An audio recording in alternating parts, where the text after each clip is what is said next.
Pakaigan, mag-ingat din sa mga naglipa ng pekeng pera ngayong magpapasko. Libo-libong pisong pekeng pera nasamsam sa raid ng NBI sa isang illegal na pagawaan sa Cebu City.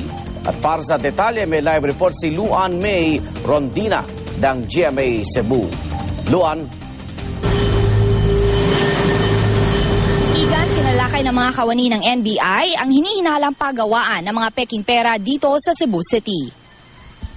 Nagkalat pa sa lamesa sa bahay ng suspect na si Richard Uy dito sa Barangay Kasambagan ang 80 peraso ng 1,000 peso bill na hindi pa nagugupit, 6 na peraso ng 500 pesos, 12 peraso ng hindi pa nagugupit na $1 at iba pang currency tulad ng ringgits at rupya.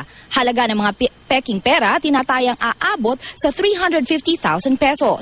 Maliban sa mga peking pera, nasabat din ang mga computer set at printer na hinihinalang gamit nila sa kanilang produksyon.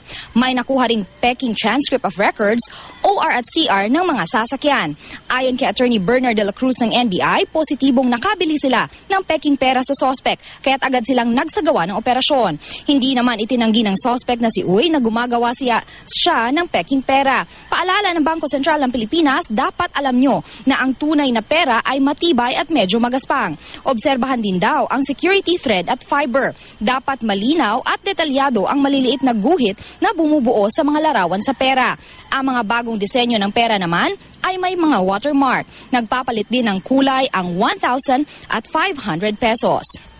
Igan, tiniyak naman ng NBI na magpapatuloy ang kanilang operasyon laban sa iba pang grupo na nauugnay sa ganitong iligal na gawain. Igan? Maraming salamat, Luan May Rondina ng GMA Cebu.